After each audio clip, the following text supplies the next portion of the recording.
के एक सदस्य, मेंबर, स्टूडेंट, बच्चा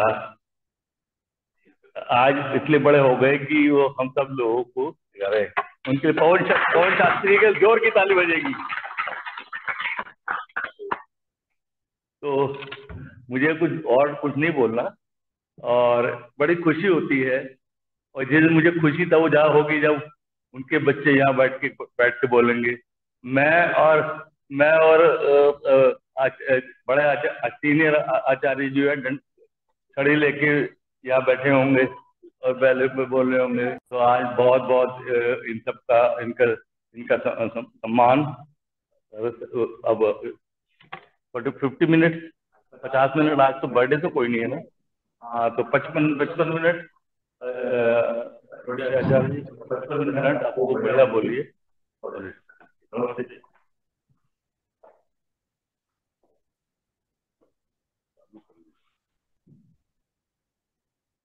एक बार सभी लोगों से निवेदन है कि अपने स्थान पर सीधे बैठ जाएंगे। लंबी सांस लेंगे, 3 बार परमपिता परमात्मा के मुख्य निज नाम ओम का उच्चारण करेंगे। ओ।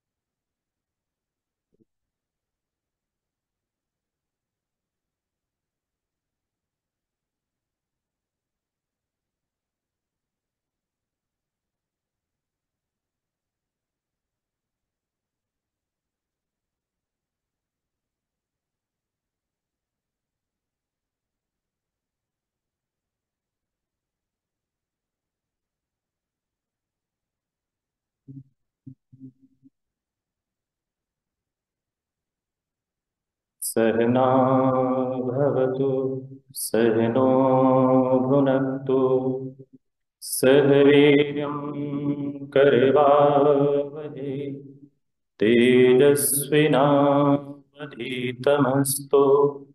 मा विद्विषावहै। ओ शांति शांति शांति।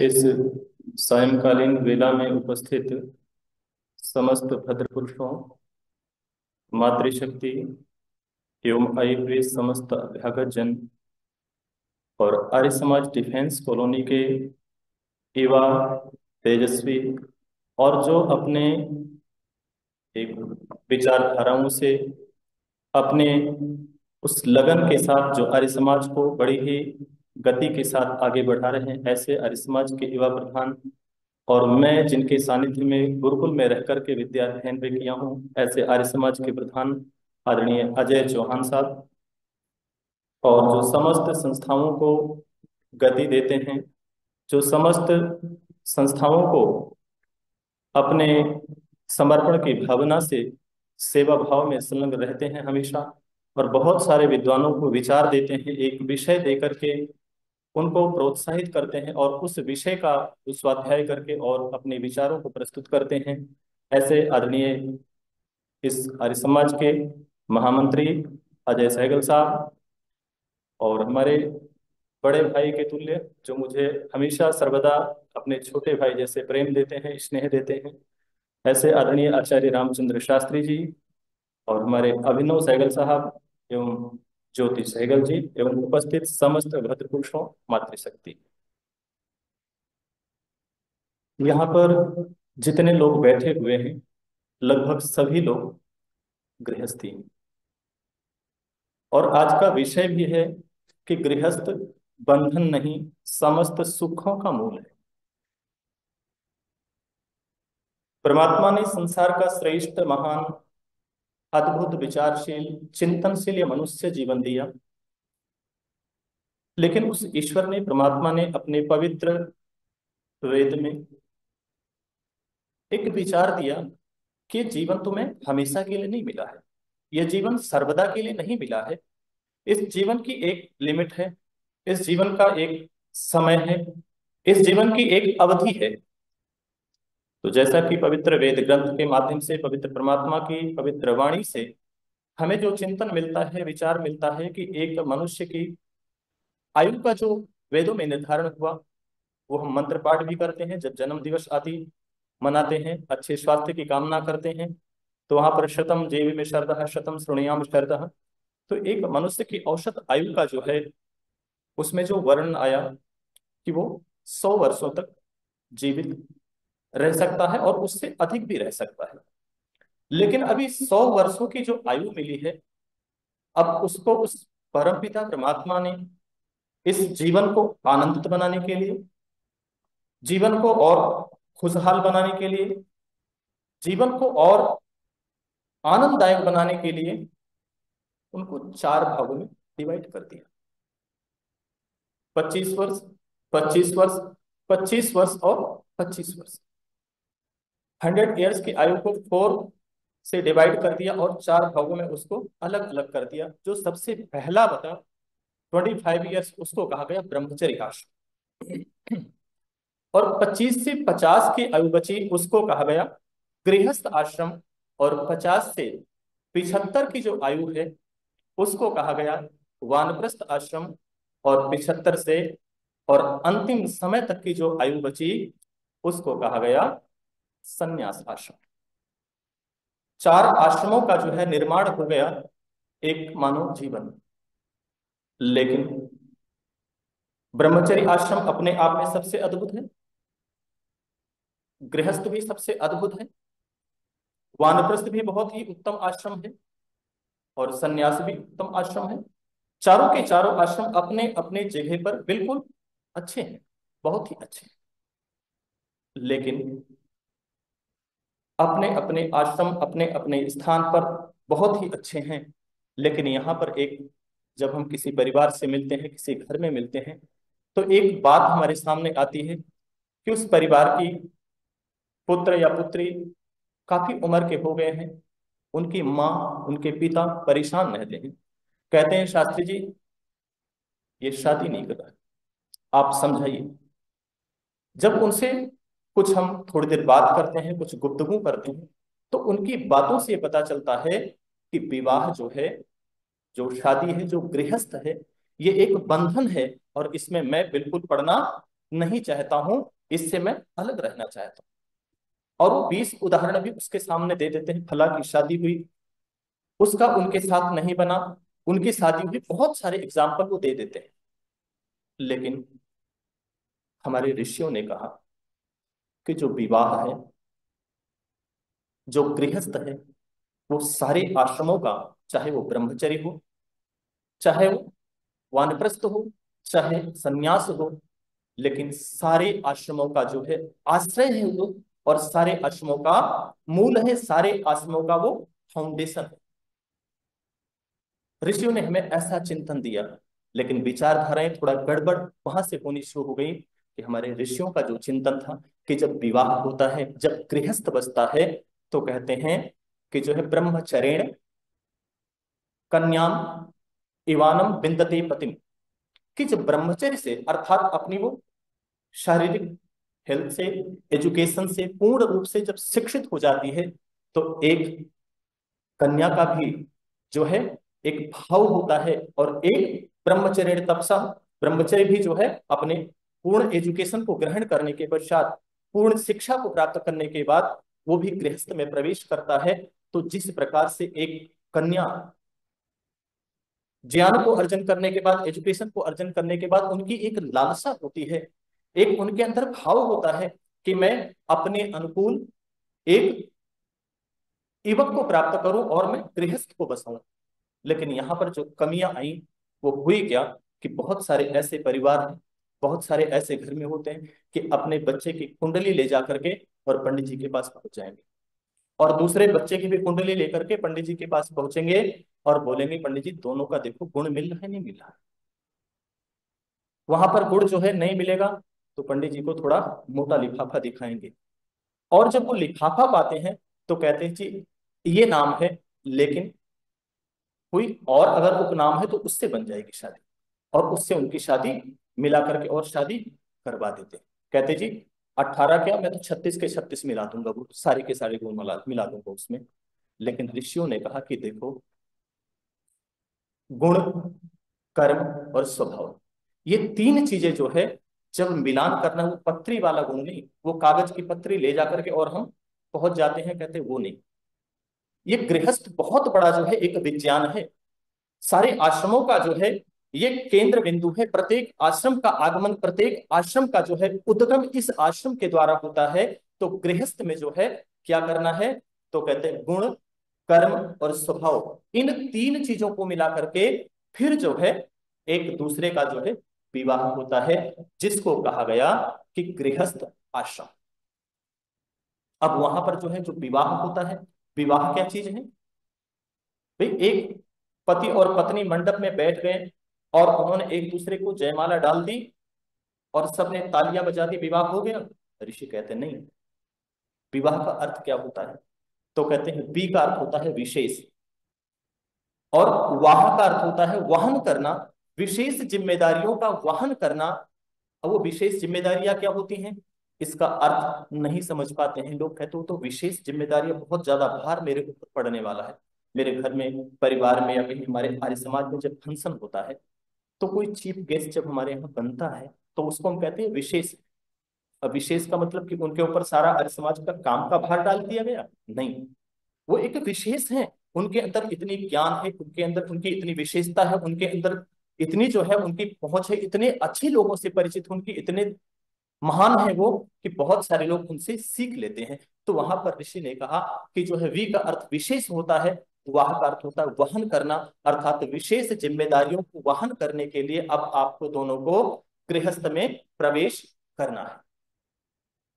जब गृहस्थ में प्रवेश करते हैं तो वहां पर बड़ी सुंदर जो है विधि आती है, और लड़की पक्ष से जो है जो वर होता है उसको स्वागत के रूप में मधुपर्क दिया जाता है। वहां पर जब मधुपर्क दिया जाता है तो वहां पर लड़की जो है, लड़की के परिवार वाले उस मधुपर्क को, जिसमें घी, दही और शहद मिला होता है, तीन चीजों लेकर के, ये गृहस्थ की बात आपको बता रहा हूं कि गृहस्थ जो लोग कहते हैं बंधन है, वो बंधन नहीं, किस प्रकार से गृहस्थ का निर्माण होता है। वहां पर जब वो मधुपर्क लेकर के और पहुंचते हैं, तीन बार उच्चारण करते हैं, कहते हैं ओम मधुपर्को मधुपर्कः मधुपर्कः प्रति गृहताम। तो लड़का प्रसन्न चित्त होकर के, जो वर जो गृहस्थ में प्रवेश करने के लालयित है, वो दोनों हाथ उठा करके और उस पात्र को लेता है और कहता है प्रति ग्रहणामि, उसको मैं ग्रहण करता हूं। लेकिन वहां पर उस जो पात्र है उसमें, जिसमें मधुपर्क रखा हुआ है, उसको कहते हैं कि आप इसको अपने चम्मच से या उंगली से इसको मिलाइए, एक में मिक्स करिए। फिर वहां पर एक मंत्र पाठ करते हैं, कहते हैं मित्रस्य त्वा चक्षुषः प्रतीक्षे, हे मधुपर्क, मैं तुझे मित्र की दृष्टि से देखता हूं तो मेरे स्वास्थ्य को अच्छा बनाने वाला है। इतनी प्रक्रिया होने के बाद, इसके बाद चारों दिशाओं में वस्वस्त्वा गायत्रीण संस्था भक्षयन्तु त्रिष्टुभ्यन्त्वा गायत्रीण संस्था भक्षयन्तु, चारों दिशाओं में छींटा मारते हुए और चारों दिशाओं के समस्त देवताओं की कामना करते हुए। लेकिन उसके साथ साथ एक प्रार्थना और वो करता है। देखिए गृहस्थ की अद्भुत बात क्या है, वो गृहस्थ में अभी पूर्ण रूप से प्रवेश नहीं हुआ है, लेकिन वहां पर प्रार्थना करता है कि मेरे घर में चारों दिशाओं से कोई भी अतिथि, मेहमान या बड़े जन आएंगे तो सबसे पहले मैं उनको आदर पूर्वक उनको भोजन कराते हुए, अपने माता पिता को भोजन कराते हुए, बड़े जनों को भोजन कराते हुए, चाहे कोई ब्रह्मचारी आए, चाहे कोई गृहस्थी आए, और चाहे कोई वानप्रस्थी आए, चाहे सन्यासी आए, चारों आश्रमों के लोग आएंगे, मैं गृहस्थी हूँ, गृहस्थी भी कोई आएगा तो उसको भी मैं भोजन कराऊंगा, उसकी सेवा करने के पश्चात ही मैं स्वयं भोजन करूंगा। इसके बाद उसको 3 बार वो खाता है, उसका 3 बार जो है वो प्राशन करता है, उसको खाता है। अब प्रक्रिया जो है जैसे जैसे आगे बढ़ने लगती है, तो वहां पर जो है एक विधि आती है। उस विधि में जो है वर और कन्या दोनों संकल्प करते हैं, और संकल्प करते हैं वहां पर ये संकल्प करते हैं, कहते हैं समं जन्तु विश्वे देवाः सम आपो हृदयानिनो सम मातरिश्वा सम धाता सम द्वेष्टि दधातुनो।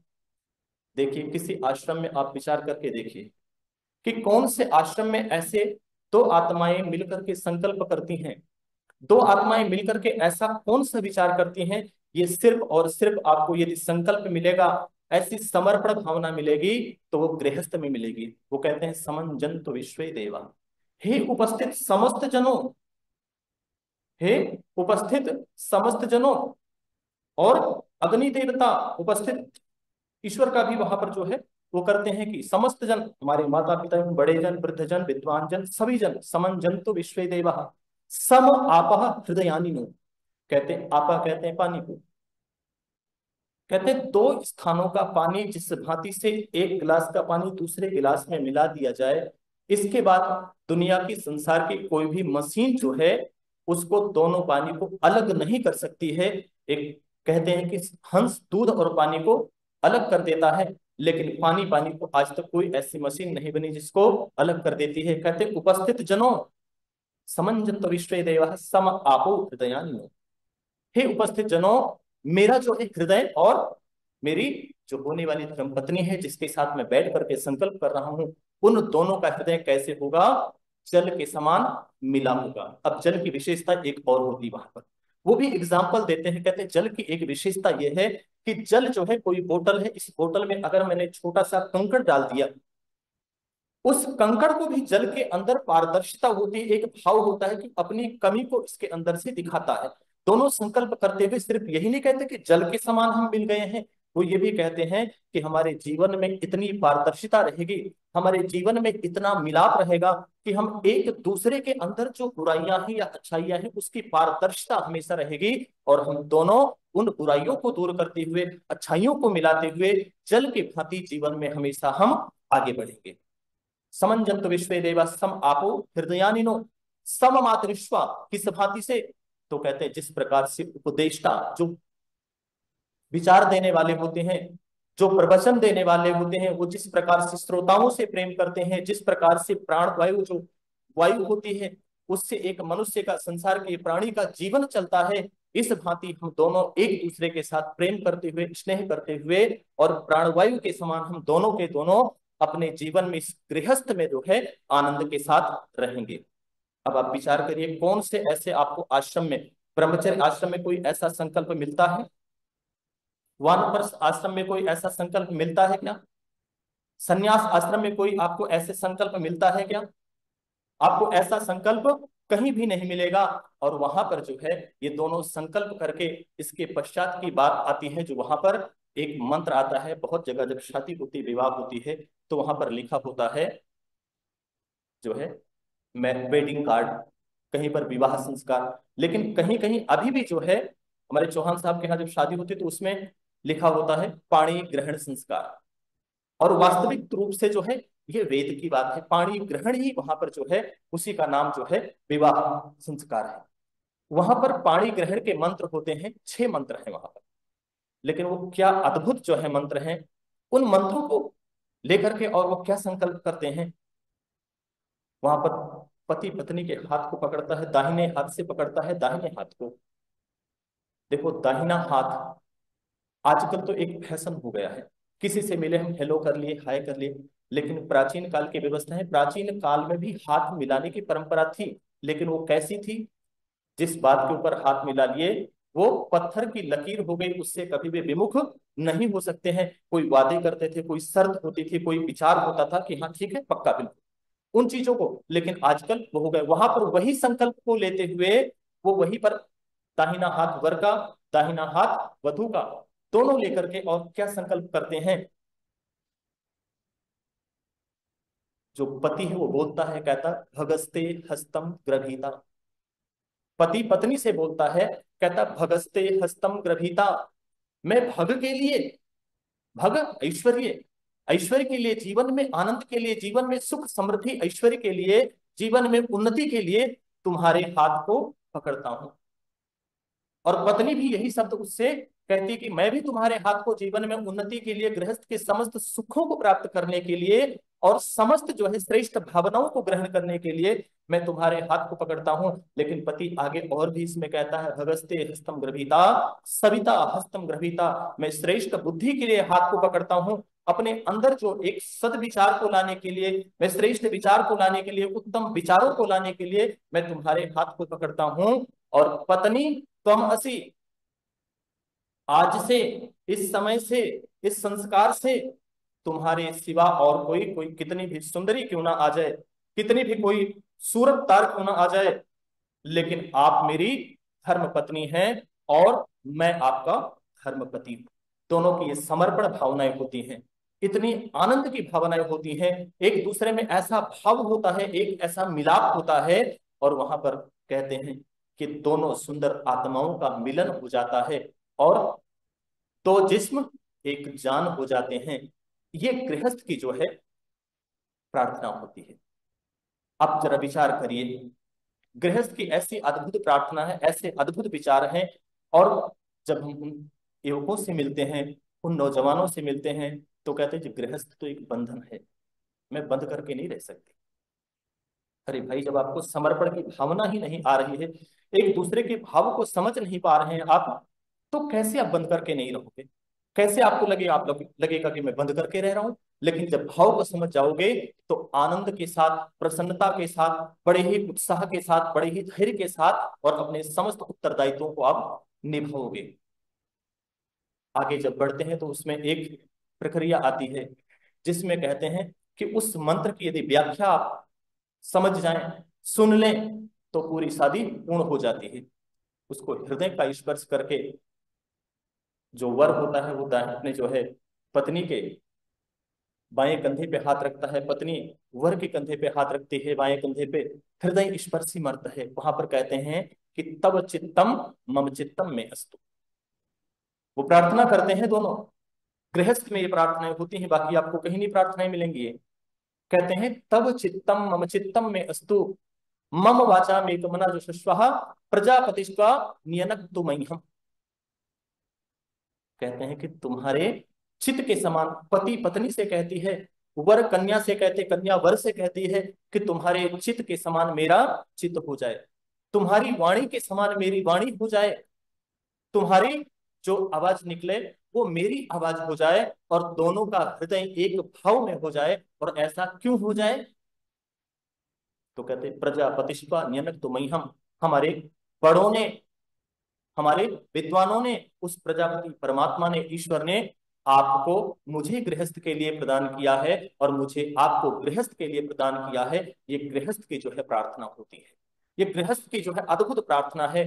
अब थोड़ा चिंतन करिए, विचार करिए कि गृहस्थ सब सुखों का मूल कैसे है। एक बार एक स्थान पर एक ब्रह्मचारी जी बैठे हुए थे और एक गृहस्थी भी बैठे हुए थे। दूसरे स्थान पर जो है वानप्रस्थी जी बैठे थे और एक सन्यासी जी भी बैठे हुए थे। चारों आश्रमों के लोग बैठे हुए थे, लेकिन एक विचारक जा रहे थे तो देखे कि गृहस्थी दूसरे रूप में है, ब्रह्मचारी दूसरे रूप में है और वानप्रस्थी दूसरे रूप में है, सन्यासी जो तो पीत वस्त्र पहने हुए हैं। तो देखे, उनको लगा कि ये कुछ अलग अलग भाव लग रहा है। तो ब्रह्मचारी से कहते हैं कि आप, तो कहते हैं मेरा नाम ब्रह्मचारी फला फला करके है। और वो तो दो बच्चों को लेकर के अपने गृहस्थी और पत्नी के साथ बैठा था। तो बोले जी ये गृहस्थी जी हैं। उस ब्रह्मचारी ने बोला, और ये जो बैठे हुए सन्यासी जी हैं और उधर जो बैठे हैं वो वानप्रस्थी जी। तो वो विचारक कहता है कि आप क्या मुझे बताएंगे कि आप चारों में से सबसे अच्छा और सबसे श्रेष्ठ कौन है? तो इस बात पर जो है, जो सन्यासी जी थे वो खड़े हुए, कहते देखो ऐसा है कि मैंने सन्यास को ग्रहण किया है, मेरे अंदर किसी प्रकार की कोई लालसा नहीं रह गई, बस मैं सिर्फ उस ईश्वर से प्रेम करता हूं और सारी चीजों से, भौतिक जगत से मैं वैराग्य ले चुका हूं। तो डेफिनेटली मैं ही जो है अच्छा हूं।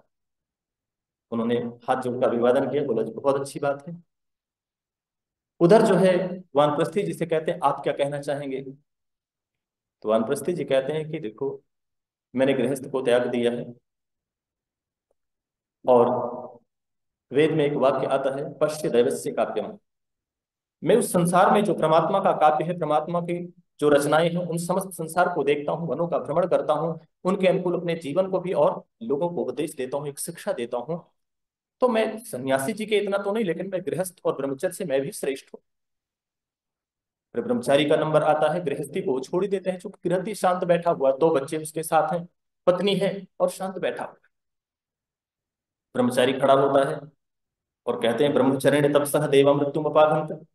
वो एकदम तगड़ा सा खूब है। वो पूछते हैं आपका क्या है विचार जी। कहते जी मैंने ब्रह्मचर्य को ग्रहण किया है, और मैंने सारे आश्रमों को छोड़ दिया है, और मेरा एक संकल्प है कि मैं राष्ट्र की रक्षा करूंगा। और मेरे शरीर से आपको नहीं पता चल रहा है, कोई भी मेरे सामने आ जाए, सबको मैं परास्त कर सकता हूँ, मैं सबसे उत्तम हूँ, मैं राष्ट्र की रक्षा कर रहा हूँ। फिर गृहस्थी को उन्होंने लास्ट में बोला, कहते जी आपका विचार है। तो कहता जी बस मेरा विचार क्या है, सारे के सारे लोग ये उत्तम ही हैं, और हम तो एक ऐसे हैं कि हम ब्रह्मचारी का भी सम्मान करते हैं, हमारे घर पे आते हैं वानप्रस्थी साहब का भी, और सन्यासी जी के चरणों में तो हम सिर रख करके नमन करते हैं। तो हम तो बस सारे आश्रमों से हम जो है पीछे हैं। फिर वो विचारक जो है सबसे पहला प्रश्न जो है सन्यासी जी से करता है, कहता है सन्यासी जी एक प्रश्न आपसे करना है। तो कहते हैं क्या। तो कहते हैं ये बताइए कि आपका आगमन कहाँ से हुआ है। वो विचारक जो है वो प्रश्न करता है, कहता आपका आगमन कहाँ से हुआ है। तो सन्यासी जी कहते हैं ये तो अजीब सा प्रश्न नहीं पूछ रहे हो। बोले जी मैं तो प्रश्न पूछ रहा हूँ, मुझे नहीं लग रहा अजीब सा। कहते आपको इतनी ज्ञान होनी चाहिए, इतने आपके अंदर बुद्धि होनी चाहिए। प्रत्येक व्यक्ति का आगमन माता पिता के संयोग से, ईश्वर की कृपा से हम संसार में आते हैं। तो कहते हैं ठीक है। यही प्रश्न जो है वो वानप्रस्थी जी से पूछते हैं। वो भी कहते हैं जो सन्यासी जी ने बताया वो बिल्कुल सही बताया। ब्रह्मचारी से कहते हैं कि इस प्रश्न का उत्तर बताइए आप। कहते हैं जो हमारे बड़ों ने कहा बिल्कुल कहा। तो उस विचारक ने कहा कि देखो, प्रत्येक व्यक्ति जब गृहस्थ के द्वारा संन्यास में जो है, गृहस्थ के द्वारा ही संसार में आता है, तो गृहस्थ क्यों अद्भुत क्यों नहीं हुआ, गृहस्थ ही सबसे श्रेष्ठ क्यों नहीं है। गृहस्थ ही सारे आश्रमों की जननी है। दुनिया में संसार में चाहे कोई भी व्यक्ति हो, चाहे वो डॉक्टर हो, चाहे इंजीनियर हो, चाहे बड़ा से बड़ा धनवान हो, बलवान हो, चाहे कैसा भी व्यक्ति हो, लेकिन प्रत्येक व्यक्ति का आगमन जो है गृहस्थ के द्वारा आता है। और गृहस्थ ही समस्त संसार का, सारे आश्रमों का सबसे मूल है, सबसे श्रेष्ठ है। अब थोड़ा और विचार करते हैं। एग्जाम्पल तौर पे यहाँ पर सारे के सारे ब्रह्मचारी बैठे हुए हैं, एज ए एग्जाम्पल।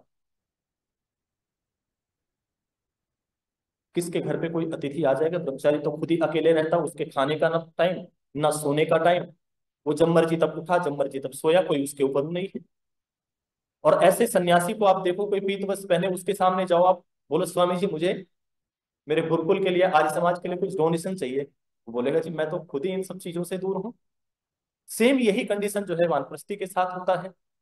लेकिन वो सन्यासी, वो ब्रह्मचारी, वो वानप्रस्थी जब अपने आश्रम से निकलते हैं, गुरुकुल से निकलते हैं, या जिस भी संस्था की सेवा कर रहे हैं, जिस भी संस्था से जुड़े हुए हैं, वहां से निकलते हैं, तो कहते हैं कि चाहे वो नदी छोटी हो, चाहे बड़ी हो, चाहे कोई सरोवर हो, लेकिन जब उसमें जल की वृद्धता आ जाती है, अर्थात जब वो उनके अंदर चलने की शक्ति आ जाती है, तो प्रत्येक नदी सरोवर का आगमन जो है वो किसको प्राप्त करना चाहती हैं।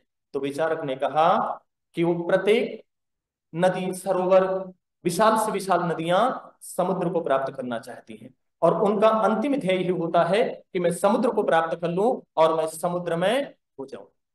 इसी प्रकार से जितनी संस्थाएं हैं, चाहे वो ब्रह्मचर्य आश्रम हो, चाहे वो वानप्रस्थी हो, चाहे सन्यासी हो, लेकिन प्रत्येक व्यक्ति गृहस्थ में आकर के और वहां से अपनी आवश्यकताओं की पूर्ति करता है, उसके खाने पीने की, रहने की समस्त व्यवस्थाएं गृहस्थी करते हैं।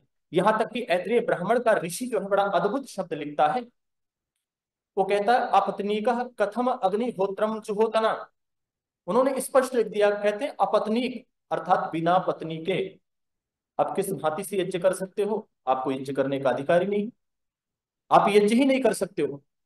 फिर अगली पंक्ति में लिखता है, कहता है सत्यम यजमानः श्रद्धा पत्नी। कहते हैं आपके जीवन में सत्य और श्रद्धा, ये दो चीजें आ जाएं तो आप मिलकर के अकेले भी यज्ञ कर सकते हो। लेकिन सबसे पहला जो है, जब भी कोई फंक्शन होता है, जब भी कहीं विशेष यज्ञ होता है, तो वहां पर देखोगे कि चारों तरफ से जो बैठे हुए हैं वो सपत्नी के यजमान बैठ करके यज्ञ करते हैं। संसार का जितना श्रेष्ठ कार्य है वो गृहस्थी चाहे अपने गृहस्थ में व्यस्त रहे, चाहे कितनी भी उसको परिश्रम क्यों ना करनी हो, लेकिन उस गृहस्थी के अंदर, गृहस्थ आश्रम के अंदर सारे आश्रमों के प्रति अपार श्रद्धा होती है। सारे आश्रमों के लिए वो गृहस्थी हमेशा तत्पर रहता है। और सारे संसार के लोग, चाहे वो किसी भी व्यक्ति हो, कोई व्यक्ति विशेष हो, चाहे वो गाय हो, चाहे भैंस, चाहे प्रकृति के जीव हो, सभी का पालन पोषण गृहस्थी करने के लिए हमेशा तत्पर रहता है। तो हम किस भांति से कह सकते हैं कि गृहस्थ बंधन है? गृहस्थ बंधन बिल्कुल नहीं हो सकता है। गृहस्थ सारे आश्रमों का जो है मूल है, और गृहस्थ के द्वारा ही सारे आश्रमों का एक संचार होता है, उनको सहायता मिलती है, उनका जो है एक आश्रय गृहस्थी बन करके और सारे आश्रमों का पालन करता है, पोषण करता है, रक्षण करता है। गृहस्थ सबसे अद्भुत और सबसे श्रेष्ठ, सबसे महान आश्रम है। अब विचार करिए, जरा चिंतन करिए। एक गृहस्थी थका हुआ, परेशान, अपने कार्य से जब घर पे आता है, जब अपने घर में पहुंचता है, जब अपने बच्चों से मिलता है, जब अपनी पत्नी से मिलता है, तो जो है कितना आनंद आता है। और उनसे मिलकर के उसकी थकान कुछ ही समय में जो है दूर हो जाती है, और आनंद के साथ फिर से वो ऊर्जा से परिपूर्ण होकर के और फिर से प्रातःकालीन उठता है और अपने उस कार्य के लिए लग जाता है। तो गृहस्थ जो है सारे आश्रमों का जो है उत्तम, सारे आश्रमों में उत्तम है, सारे आश्रमों में सबसे श्रेष्ठ है। और जो है वहां पर जो है जब विवाह संस्कार जो है होता है, तो वहां पर जो है वो एक संकल्प जो लेते हैं, उसको मैं थोड़ा से आपसे चर्चा करता हूं। वहां पर उस विधा को कहते हैं शिलारोहण। शिलारोहण विधि में जो है भाई का जो है, जो पत्नी होती है, जो वधू होती है, उसका जो है भाई आकर के और उसके पैर को पकड़ करके और उस पत्थर के ऊपर रखवाता है। और वहां पर प्रार्थना वो क्या कहता है, इतनी उसमें अद्भुत प्रार्थना जो है, कहते हैं आरोहेम अश्मान अश्मेव तू स्थिरा भवा। भाई जो है उस पैर को रखवाता है और बहन से प्रार्थना करता है, बहन भी इस मंत्र को बोलती है। और भाई कहता है, इसके अर्थ को बताते हुए, इसके भाव को बताते हुए कहता है, हे बहन तू इस पे आरोह हो जा। किस पे आरोह हो जा? इस पत्थर की शिला पर आरोह हो जा, इसके ऊपर तू पैर रख और इसके ऊपर आरोह हो जा। आरोहण असमान अस्मेव तुम स्त्रा भवा आपतन प्रतन आयता। इसको ऊपर तू आरोह हो जा, जिस प्रकार से एक पत्थर, एक विशाल का शिला जो है एक स्थान पर हमेशा जो है स्थिर रहती है, कभी डगमग नहीं होती, कभी इधर उधर नहीं होती है। इसी भांति तू अपने गृहस्थ में स्थिर होकर के और संसार का कल्याण कर। संसार के समस्त जो है आश्रमों को तो अपने उस भाव से, अपने उस सेवा भाव से, उस आनंद के भाव से आनंदित कर। तो ये गृहस्थ आश्रम की एक एक प्रार्थनाएं जो है बड़ी अद्भुत प्रार्थनाएं हैं। और वहीं पर आगे चल करके जो है एक विशेष हमारे यहाँ जो है भाव होता है। हमारे बड़ों ने कहा, विचारकों ने कहा कि देखो, जब गृहस्थी चलते हैं तो गृहस्थियों की जो है पति पत्नी का जो है जो भाव होता है वो एक होता है। वो कैसे होता है? तो वहां पर ऋषि ने जो है विवाह में भी इसका बड़ा अद्भुत जो है विचार दिया है। कहते हैं जब विवाह लगभग संपन्न होने की अवस्था में होता है, फेरे भी हो जाते हैं, लाजा होम वगैरह हो जाती, तो लास्ट में जो है एक प्रक्रिया होती है जिसमें कहते हैं सप्तपदी, 7 स्टेप, दोनों चलते हैं, 7 कदम चलते हैं। उसकी प्रार्थना जो है अद्भुत करते हैं। उससे भी आप एक विचार लगा सकते हैं, विचार आप समझ सकते हैं कि गृहस्थ कितना अद्भुत है। गृहस्थ कभी बंधन नहीं है, दोनों सुंदर आत्माओं का मिलन है। वहां पर चलते हुए सबसे पहला जो कदम उठाते हैं, पति और पत्नी दोनों अपने जो है कंधे पे जो है पत्नी को जो है दाहिनी तरफ रखते हुए, सॉरी बाईं तरफ रखते हुए पति, और कंधे पे हाथ रख करके और चलता है, और दोनों साथ साथ में कदम उठाते हैं और कहते हैं ईशे एक पदी भवा मम अनुव्रतः विष्णुस्त्व पुत्रान विंदावहे संतु जर द्रष्टया। वो कहता है कि हम पहला कदम किस लिए उठा रहे हैं। तो कहते हैं ईशे एक पदी भव मम अनुव्रता। हे परमात्मा, हे प्रभु, हे ईश्वर, हे समस्त उपस्थित सज्जनों, हमारे माता पिता बड़े जन, हम दोनों इस कदम को उठा रहे हैं कि हम दोनों एक दूसरे के अनुव्रत रहें।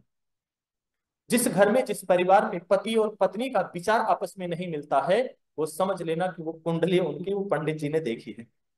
गुण कर्म स्वभाव नहीं मिलाया गया है, वो कागज की कुंडली देख करके और उनको दक्षिणा दे करके मिलवा लिया गया है।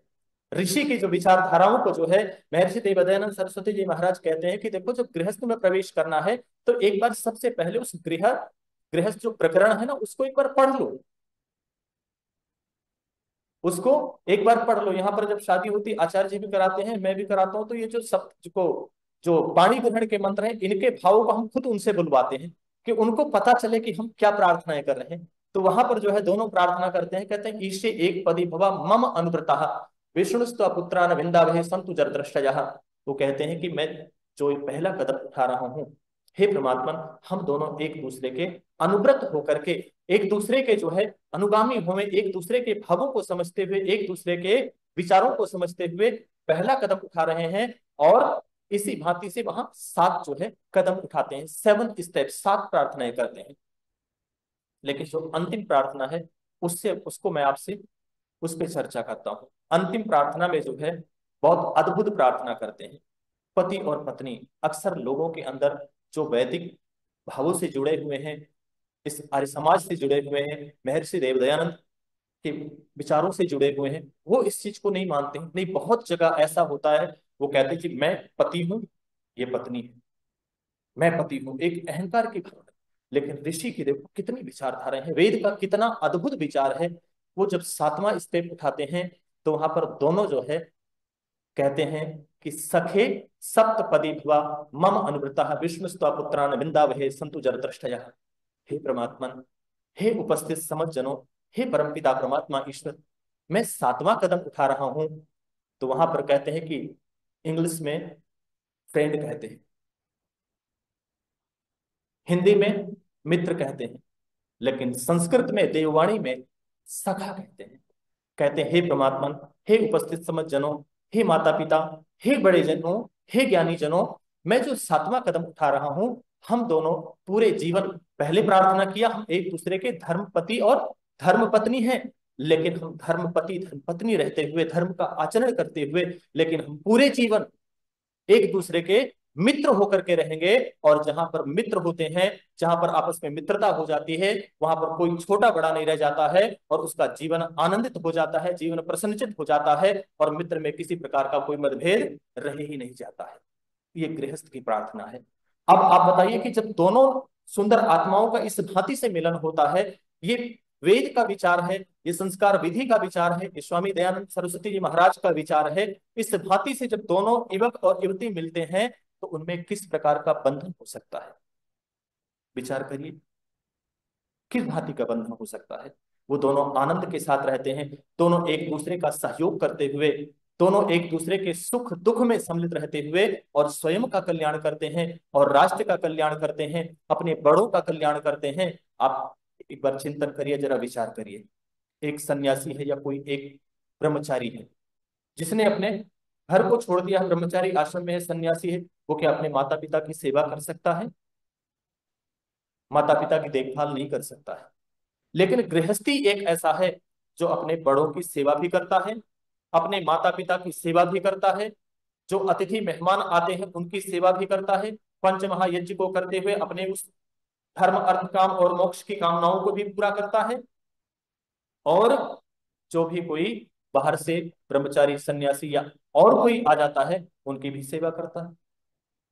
वृद्ध माता पिता के हाथ को पकड़ करके उनको अच्छे अच्छे स्थानों पर भ्रमण कराता है, अच्छे अच्छे सत्संगों में ले जाएगा, स्वाध्याय में ले जाएगा, विचारों में ले जाएगा।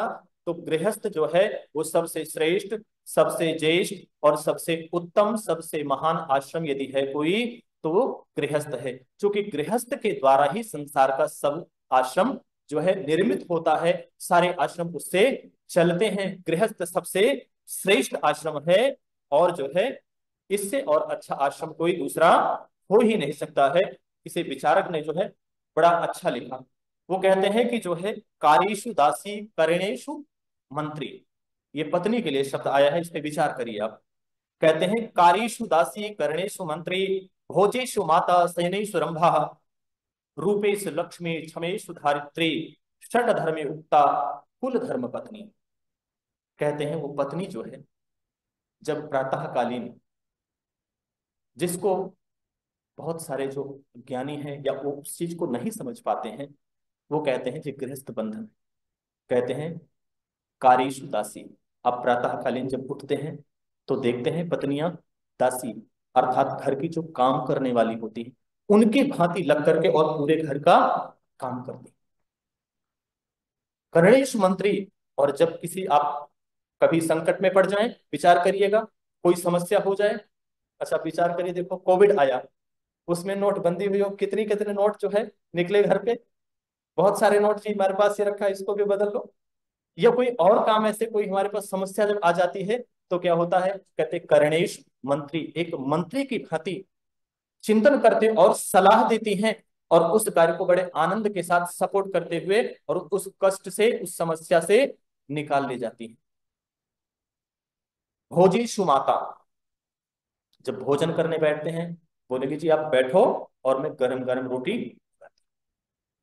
भोजेषु माता कहते हैं माँ के समान वो भोजन की जो है हमारे जो है सेवा करती हैं, सेवा भाव रखती हैं। और शयनेषु रंभा, कहते आनंद के साथ हमें नींद आती है उस गृहस्थ में रहते हुए।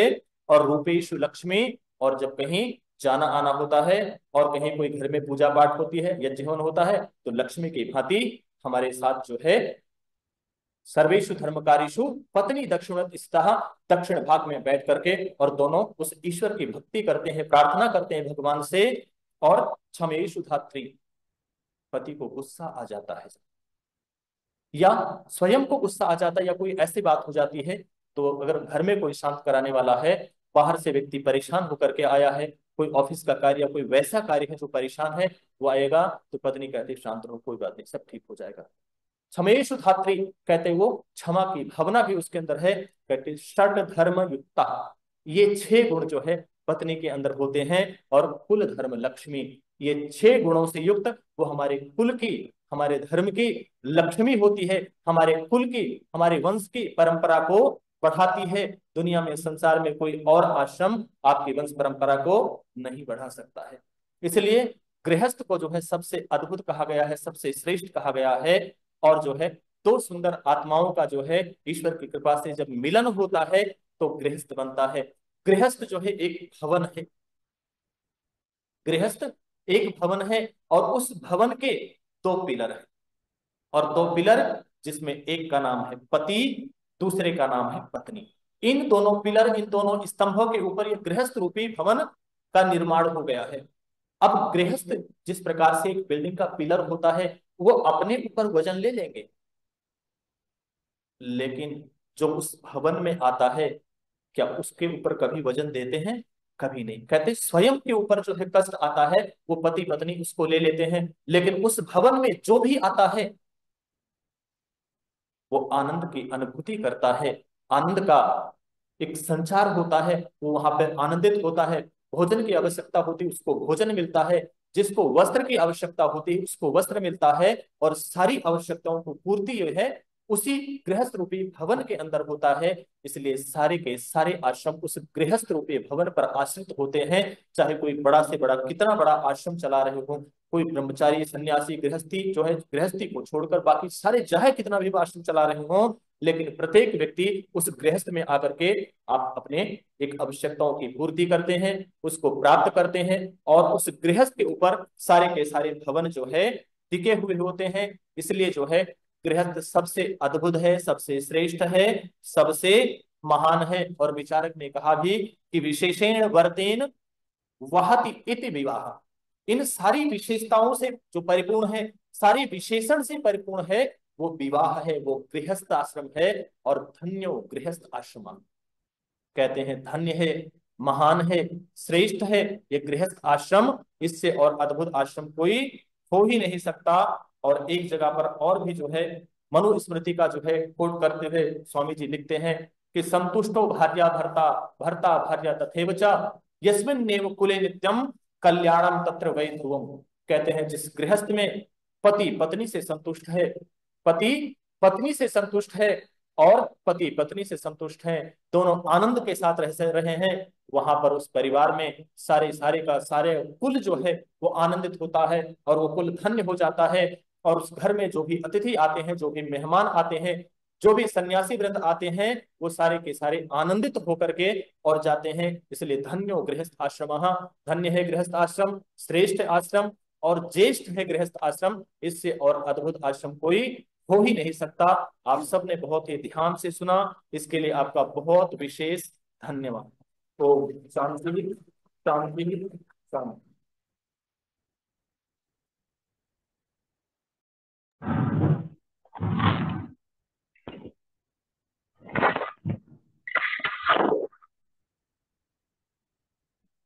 बहुत बहुत धन्यवाद।